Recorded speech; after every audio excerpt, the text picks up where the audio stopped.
Bring in about 4 different fruits. These should be around 80 grams each, or a large handful. So that's equivalent to about 2 kiwis, 2 tangerines, a large handful of grapes, or a large apple.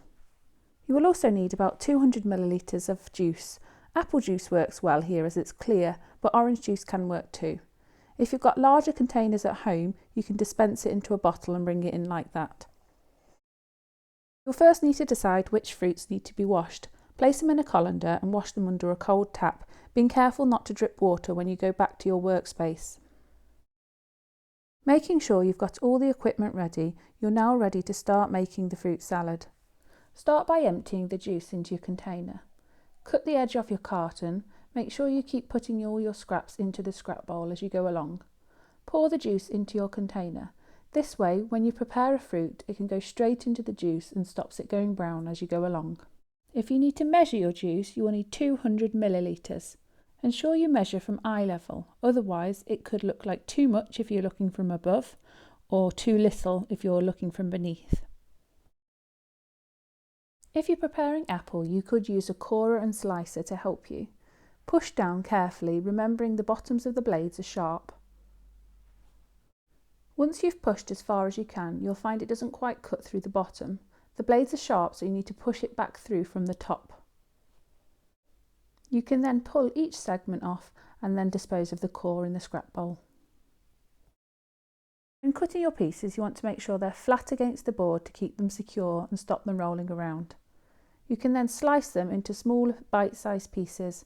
Make sure you try and get them into even sizes. Once you've chopped them up into even sized pieces, place them into your apple juice. This will stop them going brown. To prepare something like an orange, satsuma or tangerine, slice the very top of the skin off, trying to leave most of the fruit intact. You can then peel the tough outer layer.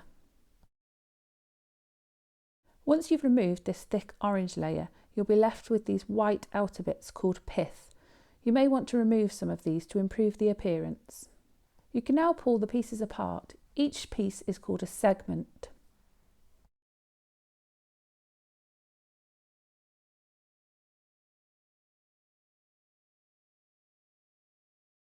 After this, cut the slices of orange using a claw grip down the centre to create bite-sized pieces.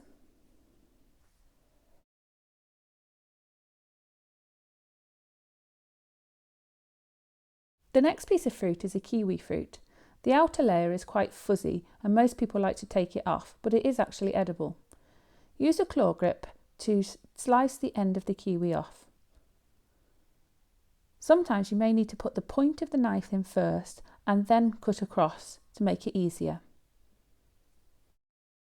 Flat side on the chopping board and then carefully using a claw grip, go around the outside of the kiwi, cutting the sides off, following the shape of the fruit. Try not to take too much of the fruit off, you just want to take the skin at this point.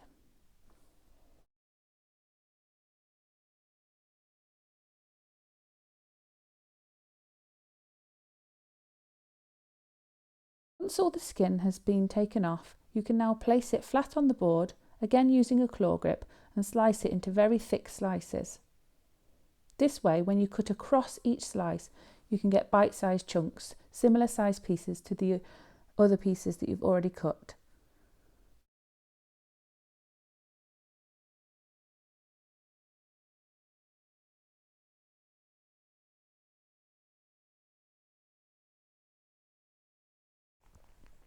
We're now going to prepare some grapes. Pull them off the stalks first of all.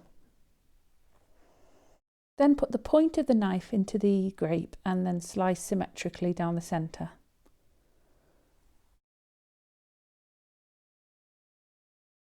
You've prepared all your fruits and they're in your container.